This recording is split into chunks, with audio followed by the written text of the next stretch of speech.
আচ্ছা, কাউকে বিকশিত করবার দায়িত্ব তো আপনাকে দেওয়া হয়নি। আপনি সমাজে একটা অন্তর্ভুক্তিমূলক সমাজ থাকবে, আপনি রেফারি কোনো পোস্টে গোল দিয়েন না। এই তো ছিল ২৪-এর আকাঙ্ক্ষা যে গণতন্ত্র এবং বাকস্বাধীনতা হবে, সবাই যার যার মতে এগিয়ে যাবে এবং সেইভাবে একটা সমাজে সহিষ্ণুতা থাকবে। আর মাত্র কয়েক ঘন্টার অপেক্ষা, এরপরই নির্ধারিত হবে আগামী ৫ বছরের জন্য বাংলাদেশের ভাগ্য। ত্রয়োদশ জাতীয় সংসদ নির্বাচনের দামামা বাজছে দেশ জুড়ে। তবে এবারের নির্বাচনে লড়াইয়ের ধরনটা একটু ভিন্ন। রাজপথের দীর্ঘদিনের দুই মিত্র বিএনপি এবং জামায়াত ইসলামী এবারের ব্যালট যুদ্ধে একে অপরের প্রধান প্রতিদ্বন্দ্বী হিসেবে আবির্ভূত হয়েছে। ভোটাররা কার দিকে ঝুঁকছেন এই প্রশ্নের উত্তর খুঁজতে সম্প্রতি ৩টি জনমত জরিপ প্রকাশিত হয়েছে, যা রাজনৈতিক মহলে ব্যাপক আলোচনার জন্ম দিয়েছে। ভোটে বিএনপি আসনে জামায়াতে এগিয়ে বলছে আইআইএলটি। ২০৮ আসনে বিএনপি জোটের জয় দেখছে ইএএসডি। বিএনপি ২২০ আসন পেতে পারে বলছে ন্যাশনালিস্ট রিসার্চ সেল। নির্বাচন নিয়ে ৩ জরিপে ভিন্ন চিত্র, এক জরিপে হাড্ডাহাড্ডি লড়াইয়ের আভাস, দুটিতে বিএনপি এগিয়ে। নির্বাচনী জরিপ ও ভোটের মাঠের বাস্তবতা, এই শিরোনামে আজ আমরা আলোচনা করব। দর্শক, আমি ফার্নাস জয়ী, সবাইকে আমন্ত্রণ জানিয়ে শুরু করছি নিউজ 24 এর নিয়মিত আয়োজন জনতন্ত্র গণতন্ত্র। নিবেদন করছে আরআইসিএল স্টিল। আজকের আলোচনা এগিয়ে নিতে আমার সঙ্গে যুক্ত হবেন দুজন সম্মানিত অতিথি। চলুন পর্যায়ে পরিচিত হই। আমার ডানে আছেন মাহবুব আজিজ, সিনিয়র সাংবাদিক, এবং আমার বামে আছেন শরীফুজ্জামান শরীফ, সাবেক সভাপতি ছাত্র ইউনিয়ন। দুজনকে আমন্ত্রণ জানাচ্ছি আজকের আলোচনায়। মাহবুব আজিজ এবং শরীফুজ্জামান শরীফ, দুজনের কাছে একটি অভিন্ন বিষয়ে মতামত জানতে চাই। যেমনটি বলছিলাম যে নির্বাচন কেন্দ্রিক ৩টি জরিপ হলো এবং ৩ জরিপে কিন্তু ৩ ধরনের চিত্র ফুটে উঠেছে। জরিপ নিয়ে আপনাদের বিশ্লেষণ আসলে আমি জানতে চাই। মাহবুব আজিজ, কি বলবেন? ধন্যবাদ, শুভেচ্ছা বাবারও। আসলে জরিপ তো বেশ কটি এলো সামনে, এবং আপনি দেখুন যে এই জরিপ কারা করছে, এটা প্রথম একটা আমাদের দেখবার বিষয়। যে এই যে জামাতকে এগিয়ে রাখছে যে আইআইএলটি, আমরা যেটা জানি, যতদূর শুনেছি, যে এর পেছনে আছেন শিবিরের প্রাক্তন নেতারা, ছাত্র নেতারা আছেন, এবং এটা থাকা অসঙ্গতও নয়। তাহলে কি জরিপ কাস্টমাইজ ভাবে তৈরি করা হচ্ছে? কাস্টমাইজ ভাবে তৈরি হচ্ছে, কারণ দেখুন যে নইলে তো এত রাত দিন পার্থক্য কি করে হয়।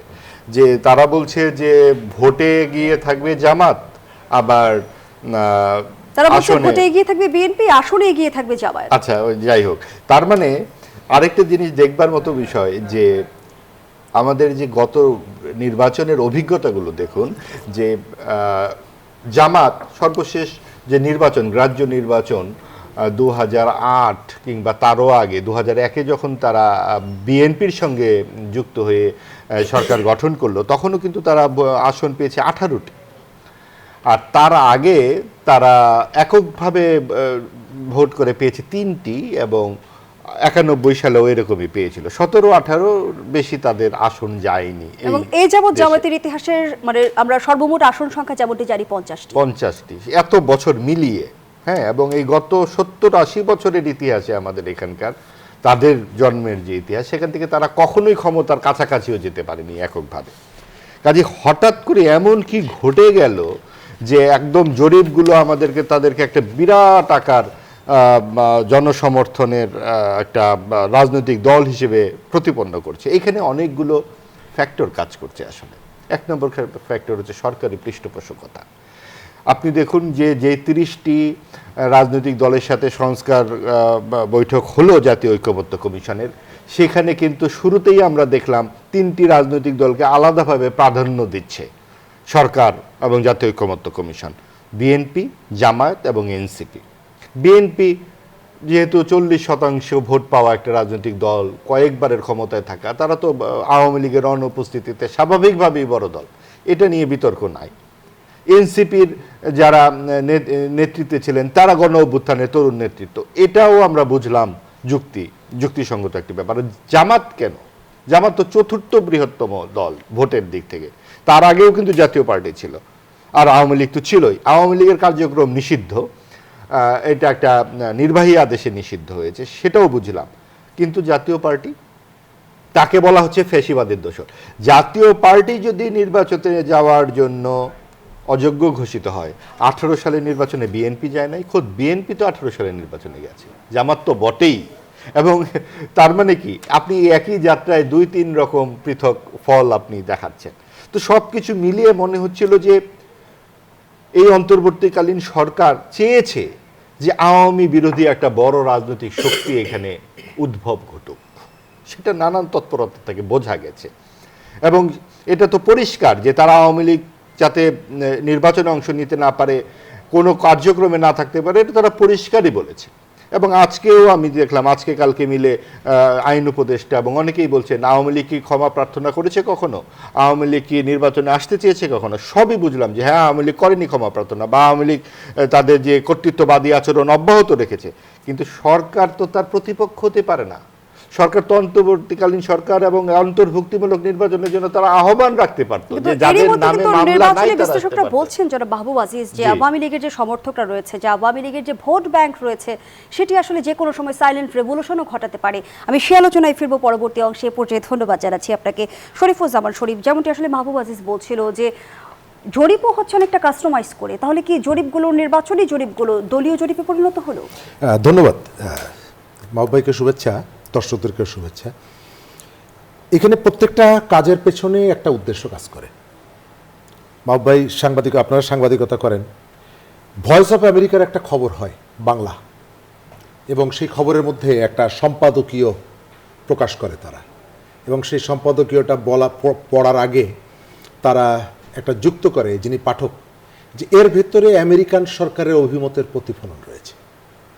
এই যে জরিপ, তার নাম দেখলে বুঝতে পারবেন প্রত্যেকটা জরিপের পেছনে পাবলিক ওপিনিয়ন না, একটা রাজনৈতিক উদ্দেশ্য এবং একটা নির্দিষ্ট রাজনৈতিক দলকে একটা বাড়তি সুবিধা দেওয়াই হচ্ছে উদ্দেশ্য।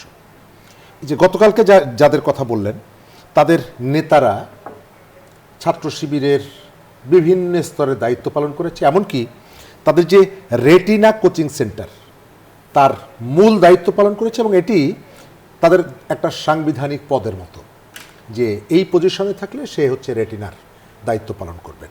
আবার ওই যে ছাত্রলীগের সঙ্গে থাকা, সাদ্দামের সাথে থাকা, এই কাজগুলো করেছে। তো এখানে অভিমতটা কি? অভিমতটা হচ্ছে তারা দেখাতে চাইছেন যে বিএনপি হচ্ছে বড় রাজনৈতিক দল, এটিকে অস্বীকার করা যাবে না।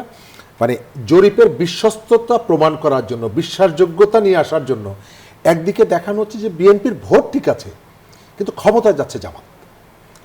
এটা পাবলিক সাইকোলজিকে কোনো না কোনোভাবে এটিকে তাদেরকে একটা ধারণা দেওয়ার জন্য, প্রভাবিত করার জন্য। তবে এখন পর্যন্ত আমাদের এখানে যত ধরনের, আমাদের শুধু না, আমাদের প্রতিবেশী ভারতেও আমরা কিন্তু এই জরিপের ব্যাপারটা খুবই আলোচিত, কিন্তু জরিপে যথাযথ অভিমতের প্রতিফলনটা হয় না। কারণ যে সমস্ত জায়গাগুলোকে সবথেকে গুরুত্বপূর্ণ হচ্ছে যে জরিপটা যে হচ্ছে, মেথোডোলজিটা কি, কোন জায়গাটা আপনি সিলেক্ট করছেন, কোন সময়টা আপনি সিলেক্ট করছেন। আপনি সকালবেলায় সদরঘাটে গিয়ে সেখানে যদি পাবলিকের ওপিনিয়ন নেন, এক ধরনের মতামত পাবেন, আপনি বিকেলবেলায় রমনা পার্কে গেলে আর এক ধরনের অভিমত পাবেন। কারণ জায়গাগুলো, ভেন্যুগুলো এবং সেখানে যে ধরনের মানুষগুলো আসেন, প্রশ্নকর্তা কি প্রশ্ন করছে সেটিও নিশ্চয়ই প্রভাব বিস্তার করে। সুতরাং এখানে চূড়ান্ত বিষয়টা হলো পাবলিকের ওপিনিয়ন, পাবলিক কি ভোট দেয়। আমরা আশা করি যে মানুষ ভোট কেন্দ্রে যাবেন, কারণ কিন্তু নির্বাচনী জরিপের প্রচলন তো আমরা বহুদিন আগে থেকেই দেখেছি, কিন্তু এবারে নির্বাচনে যেটি উল্লেখযোগ্য বিষয় সেটি হচ্ছে আমরা তুলনামূলক অনেক বেশি জরিপ হতে দেখলাম। এর একটা বড় কারণ হচ্ছে যে ইতিমধ্যেই প্রচুর অর্গানাইজেশন তারা গড়ে উঠেছে, আবার কেউ কেউ গড়েও তুলেছে। আমাদের সোশ্যাল মিডিয়াকে বেস করে, সোশ্যাল মিডিয়াকে ব্যবহার করে অনেক রকমের পেজ থেকে আপনি দেখবেন যে নানা জায়গা থেকে, সেটা প্যারিস থেকেও করা হচ্ছে, বিভিন্ন জায়গা থেকে করা হচ্ছে। প্রত্যেকটা স্বতঃস্ফূর্ত না, এই যে কাজগুলো করা হচ্ছে প্রত্যেকটার পেছনে উদ্দেশ্য আছে, কোনো না কোনো গ্রুপ আছে, আমরা তাদেরকে চিনি না। আর এই সময়কালে সোশ্যাল মিডিয়া বেস নানা রকমের অ্যাক্টিভিটি বেড়েছে। সুতরাং জরিপ আর 5 বছর পর যদি ভোট হয়, তখন আপনি এদের বিস্তৃতি আরও বেশি দেখবেন, আরও নতুন নতুন বিষয়গুলোর মধ্যে যুক্ত হবে। আমি মনে করি যে পাবলিকের ভোটের মধ্য দিয়ে তারা ঠিক করবে। তবে বাহু ভাই যথার্থই বলেছেন, সরকারেরও একটা অভিমত আছে, সরকার নিজেকে নিরপেক্ষ রাখতে পারেনি। এই সরকারের প্রথম যে কাজটা ছিল নির্বাচনের সময় নিজেদেরকে নিরপেক্ষ রাখা। কোন কোন সরকার- দিক বিবেচনায় আপনি বলছেন সরকার নিরপেক্ষ থাকতে পারেনি? প্রথম জায়গাটা, সরকার গত 1.5 বছর, আজকে প্রধান উপদেষ্টা অনেক কথাই বলেছেন, গত 1.5 বছর বাংলাদেশের মধ্যে বিভাজন তারা তৈরি করেছে। জুলাই অভ্যুত্থানটা বিভাজনকে দূর করে আমরা সবাই মিলে বসবাস করব সেই উদ্দেশ্যে এটি করা। কিন্তু গত 1.5 বছরে মাজারপন্থী না, পীরের উল্টা, এখানে ধর্মীয় সংখ্যালঘু, জাতিগত সংখ্যালঘু। আপনার মনে আছে আদিবাসী শব্দ নিয়ে তারা পাঠ্যপুস্তক বোর্ড ঘেরাও করতে যাওয়ার পর তাদেরকে কি নিষ্ঠুরভাবে পেটানো হলো? কোনো বিচার হয়েছে? কোনো বিচার হয়নি। আপনি এখানে পলিটিক্যাল যে পার্টিগুলো নুরুর উপরে হামলা করার পর সারা দেশ কেঁপে উঠল। সেপ্টেম্বর মাসের 2 তারিখ, আমি প্রায় বলি সরকার একটা ঘটনা ঘটেছে এবং সেটিকে কার্পেটের নিচে চাপা দিয়েছে। নুরুর উপরে হামলার পর সেপ্টেম্বর মাসের 2 তারিখে একটা তদন্ত কমিটি হয়েছিল, বিচার বিভাগীয় তদন্ত কমিটি না, আরও পাওয়ারফুল। কথা ছিল 15 দিনের মধ্যে রিপোর্ট দিবে, দেয়নি। 24 অক্টোবরের 9 তারিখে ডিসি নিয়োগ নিয়ে যে দুর্নীতির খবর, সরকার তদন্ত কমিটি করেছিল, 15 দিনের মধ্যে রিপোর্ট দিবে, দেয়নি। আমি আপনাকে 20টা ঘটনা বলতে পারবো, কোনো ঘটনা ঘটলে। প্রথম আলো ডেইলি স্টারের হামলা কয়জন গ্রেপ্তার হয়েছে, কতজন গ্রেপ্তার হয়েছে, হঠাৎ করে সেটা থেমে গেল কেন? কোনো নিউজ আছে কোথাও? সরকারের কোনো অ্যাক্টিভিটি আছে? না। তো এই জায়গাটায় আপনি যখন আমেরিকায় যাচ্ছেন তখন সাথে করে 3টা দল নিয়ে যাচ্ছেন, আবার দেশের মধ্যে যখন আপনি জুলাই জাদুঘর দেখতে গেছেন, এটি তো টাকা পয়সার ব্যাপার না। আপনি আমেরিকায় যাবেন, অন্যান্য দলগুলোকে নিয়ে যাবেন, হ্যাঁ আপনার মনে হতে পারে যে অনেক টাকা খরচ হবে, আমি নিলাম না, যদিও সেটি যথার্থ না। আপনি জুলাই জাদুঘর দেখতে যাবেন, আপনি অন্যান্য পলিটিক্যাল পার্টি যারা স্টেক হোল্ডার, সোশ্যাল অর্গানাইজেশন যারা অন্যান্য যারা আছে জুলাইয়ের পক্ষে ছিল, তাদেরকে আপনি ডাকতে পারতেন। কিন্তু শরীফুজ্জামান শরীফ, যেহেতু আপনি অনেকগুলো বিষয় তুলে ধরেছেন, প্রশ্ন তো আসে প্রাসঙ্গিক যে এত যদি প্রশ্নবিদ্ধ বিষয়গুলো আপনি তুলে ধরেছেন, তাহলে নির্বাচনেও তার সেই নিরপেক্ষতার প্রভাব পড়বে কিনা? আমি প্রশ্নটি রাখছি আপনার কাছে, বিরতির পর ফিরবো। দর্শক, জনতন্ত্র গণতন্ত্র রেডিও প্রজেক্টে বিরতি নিচ্ছি, সাথেই থাকুন। আবার আমন্ত্রণ, আপনারা দেখছেন নিউজ 24 এর নিয়মিত আয়োজন জনতন্ত্র গণতন্ত্র, নিবেদন করছে RICL স্টিল। আমরা আবারও ফিরছি আলোচনায়। শরীফুজ্জামান শরীফ, যে প্রশ্নটি রেখে বিরতিতে গিয়েছিলাম, আপনি বলছেন সরকার অনেক ক্ষেত্রেই নিরপেক্ষতার প্রমাণ রাখতে পারেনি, তাহলে নির্বাচন যেহেতু আর 2 দিন পরে, তাহলে নির্বাচন যদি আমরা নির্বাচন নিয়ে প্রশ্ন করি, নির্বাচনে নিরপেক্ষতার প্রমাণ রাখতে পারবে কি?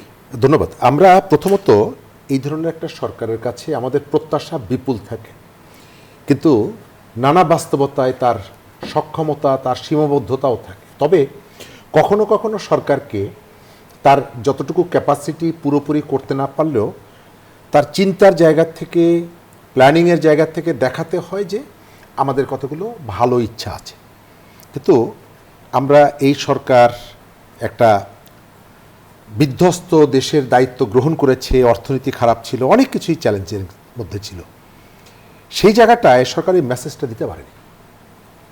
সরকারের নিরপেক্ষতা নিয়ে প্রশ্ন আছে, রাষ্ট্র পরিচালনায় যেমনি প্রশ্ন আছে, সরকারের সততা নিয়ে প্রশ্ন আছে, উদ্দেশ্য নিয়ে প্রশ্ন আছে। আমাদের এখানে সরকারের যে অর্গানগুলো, এগুলো সরকার প্রপারলি অ্যাক্টিভ করতে পারে নাই। আবার বিভাজন তৈরি করেছে সরকার দেশের মধ্যে, এক অঞ্চল থেকে আর এক অঞ্চল। আপনি দেখেছেন যে বৈষম্য বিরোধী শিক্ষার্থীদের আন্দোলন, অর্থাৎ দেশের মধ্যে যে বিরাজমান বৈষম্য দূর করব, এবং সেই আন্দোলন থেকে যে ছাত্রনেতারা ক্যাবিনেটে গেলেন, তারা হলেন চ্যাম্পিয়ন মুভমেন্টের, তারা কমান্ডার। তাদের মধ্যে যারা মন্ত্রী হলেন, তার মধ্যে একজন মন্ত্রী স্থানীয় সরকার, সজীব ভুইয়া, তিনি তো চ্যাম্পিয়ন ছিলেন গণ অভ্যুত্থানের ছাত্রনেতাদের মধ্যে। তিনি তার এলাকায় বাংলাদেশের সব থেকে বেশি অর্থ বরাদ্দ নিয়ে গেলেন তার নিজের এলাকায়। অথচ ন্যূনতম ওই স্পিরিটকে যদি ওন করে, এই কাজটা তার করার কথা না। আপনি খেয়াল করে দেখবেন, গ্রামের আমরা কতগুলো কালচারের ভেতর থেকে বড় হয়েছি। কোনো একটা বাড়িতে একটা বিয়ের অনুষ্ঠান হচ্ছে, যদি দেখা যায়, বা কোনো একটা অনুষ্ঠান হচ্ছে, যদি দেখা যায় যে খাবার একটু কম পড়ার সম্ভাবনা আছে, বাড়ির যিনি মুরব্বী তিনি কিন্তু এসে বলেন, আমরা পরে খাবো, আগে মেহমানদেরকে খেতে দাও। আমাদের এই যে নেতারা একেবারে সরকারের প্রধান থেকে শুরু করে যার যেখানে সুবিধা পেয়েছেন, ঋণ মৌকুব করে নিয়েছেন, লাইসেন্স নিয়েছেন, অমুক তমুক নিয়েছেন, এটি হচ্ছে তাদের ধন্যবাদ জানাচ্ছি ব্যক্তিগত শরীফুজ্জামান শরীফ। আমার হাতে অস্বচ্ছতার এই জায়গা। অংশে সময় খুবই কম, পরবর্তী অংশে আমি বিস্তারিত শুনবো। মাহবুব আসিস, এই যে বিভিন্ন অসংগতি তুলে ধরছিল শরীফুজ্জামান শরীফ, তারপরে যদি আমরা অন্তর্বর্তী সরকারের সফলতা ব্যর্থতা আপনার দৃষ্টিকোণ থেকে জানতে চাই। দেখুন, আমরা তো আসলে সরকারের এই কাজগুলো সকলেই দেখেছি, এবং যে এই সংস্কার কমিটি প্রথমে 6টি, তারপরে আরও 5টি, 11টি সংস্কার কমিটি, নারী সংস্কার কমিটির যে সুপারিশ ইত্যাদি সব কিছুই হিমাগারে চলে গেছে। আপনি দেখুন যে এখানে এই সরকারের অদক্ষতা এবং নানান রকম তৎপরতা, এটা তো আমাদের পরিষ্কার যে এখানে তারা একটি ডানপন্থী সাম্প্রদায়িক শক্তিকে প্রশ্রয় দিয়েছে। কেন? সেটা যদি আমরা সরকারের দিক থেকে যদি বিবেচনা করি, সরকারের কেউ থাকলে ভালো হতো।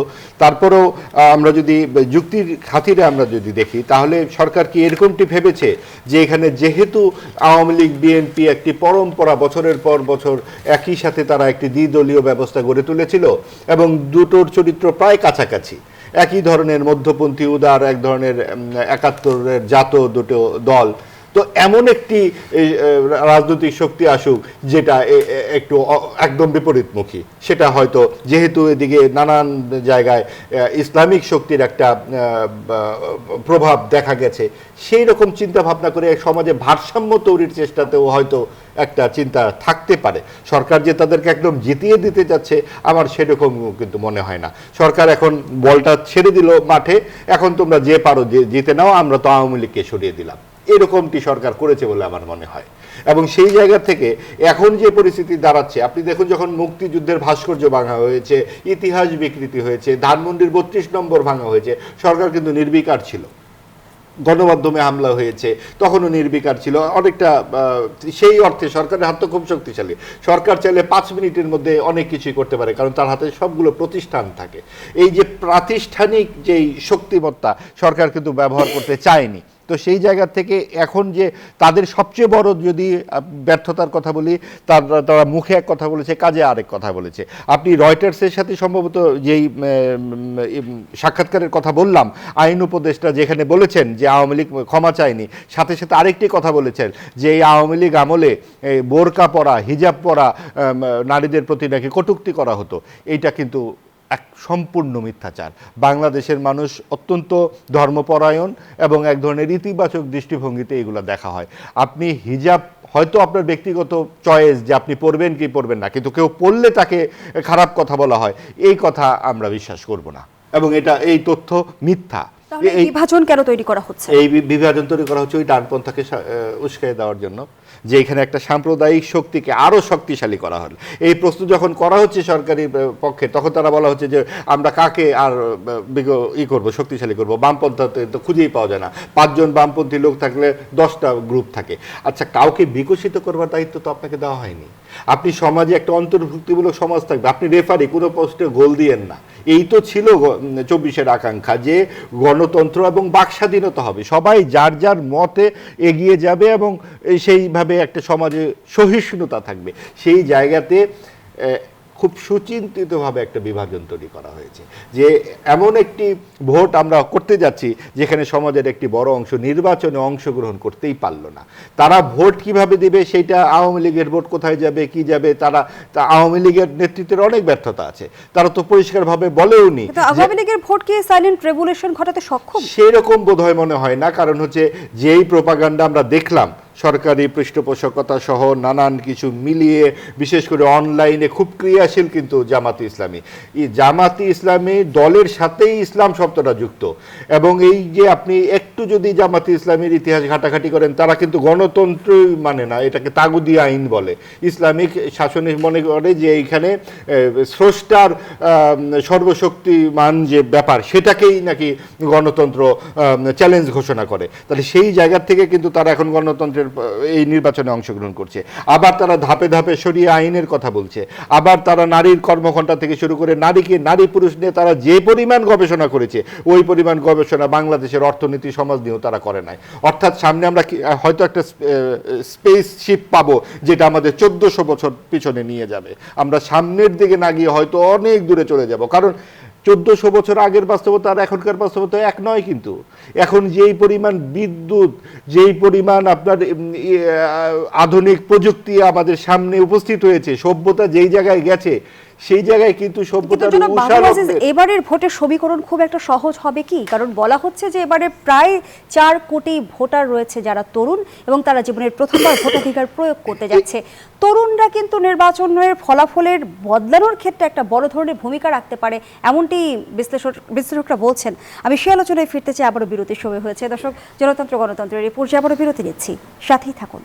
আবার আমন্ত্রণ, দেখছেন জনতন্ত্র গণতন্ত্র। আমরা আবারও ফিরছি আলোচনায়। মাহবুব আজিজ, যে প্রশ্নটি রেখে বিরতিতে গিয়েছিলাম, এবার যেহেতু তরুণ ভোটার প্রায় 4 কোটি, বলা হচ্ছে যে মোট ভোটারের 1/3, সেই জায়গা থেকে তরুণদের মনস্তত্ত্ব বোঝা যাচ্ছে কি, কোন দিকে ঝুঁকছে তারা? সবচেয়ে বড় মনস্তত্ত্ব 24-এর গণ অভ্যুত্থানে আমরা দেখেছি। 2 আগস্ট, 3 আগস্ট, 4 আগস্ট, এই শাহবাগের যে আপনার রাজপথে মনে পড়বে সকলেরই যেই সম্মিলিত কণ্ঠের গান, ধনধান্যে পুষ্পে ভরা, সেখানে তরুণীরা সারা রাত স্লোগান দিয়েছে স্বৈরাচারের বিরুদ্ধে, তুমি কে আমি কে, রাজাকার রাজাকার, কে বলেছে স্বৈরাচার স্বৈরাচার। তারা স্বৈরাচারকে যেমনভাবে চেনেছিল, তাদেরকে অযৌক্তিকভাবে রাজাকার এই শব্দটি বলবার ব্যাপারেও তাদের প্রতিবাদ তারা জানিয়েছিল। অর্থাৎ অহেতুক অযৌক্তিক বিভাজনের ব্যাপারে তাদের কিন্তু একটা অবস্থান তারা জানিয়েছিল। এই যে ইতিহাস সচেতনতা থেকেই তারা কিন্তু আর পেছনমুখী হতে পারে না। ইতিহাস সচেতনতাও যেমন একটা সত্য কথা, এই 71 সালের যে রাজাকার যে যারা ছিল, এই মুক্তিযুদ্ধকে অপব্যবহার করেছিল আওয়ামী লীগ, কিন্তু মুক্তিযুদ্ধটাকে অস্বীকার কিন্তু কোনো তরুণীই করেনি। কাজেই এই ভোট সেই অ্যাসিড টেস্ট হতে যাচ্ছে। তরুণীরা বাংলাদেশকে ধারণ করে, বাংলাদেশের এই জাতীয় সঙ্গীত শুনে কার না চোখ অশ্রু সজল হয়। এই ছেলেমেয়েরা তো এই দেশের জল হাওয়ায় বেড়ে ওঠা, কাজেই তাদের প্রতিই তো আমাদের সবচেয়ে বড় প্রত্যাশার জায়গা। একজন নাগরিক হিসেবে আপনি কেমন ভোট প্রত্যাশা করেন? আমি প্রত্যাশা করি যে এখানে সবাই যার যার বিবেক মতো, বুদ্ধি মতো, ইচ্ছা মতো ভোটটা দিতে পারবে। এখানে কোনো রকম ইঞ্জিনিয়ারিং হবে না, এবং ভোটটার রেজাল্ট যাতে খুব দ্রুত চলে আসে। আমরা যেমন শুনতে পাচ্ছি যে হ্যাঁ ভোট বা না ভোট, যেটা গণভোটের সিরিয়াল নাই, এইটা যদি হয়ে থাকে তাহলে আসলে ভোটে কারচুপি হওয়ার একটা কিন্তু আশঙ্কা থেকে যায়। আশা করব যে নির্বাচন কমিশন এই ব্যাপারে একটা সদুত্তর দেবেন খুব শিগগিরই। এবং এতদিন পরে একটা ভোট হচ্ছে, এত রক্তপাতের পর, এত প্রাণত্যাগের পর কারো অবহেলায় যেন আমরা এই সুবর্ণ সুযোগটা হাতছাড়া না করি। এই দেশটি সবাই যেন নিজের মতটি হাসি মুখে জানাতে পারে। আপনার সাথে আমার দ্বিমত থাকবে, আপনি আমাকে দোসর বলে ইত্যাদি নানান, আপনি অমুক দলের রাজনীতি করেন বলে আমাকে সমাজ থেকে বিচ্যুত করার অধিকার রাখেন না। যারা অপরাধ করেছে, বিভিন্ন সময় অপরাধ করেছে, তারা অপরাধী, তাদের জন্য বিচারের ব্যবস্থা হবে, এবং আইন নিজের হাতে তুলে যাওয়া যাবে না। যে মব সন্ত্রাস আমরা দেখলাম 18 মাসে, এর বিরুদ্ধেও কিন্তু আগামী দিনের সরকারি দল এবং বিরোধী দলকে কাজ করতে হবে।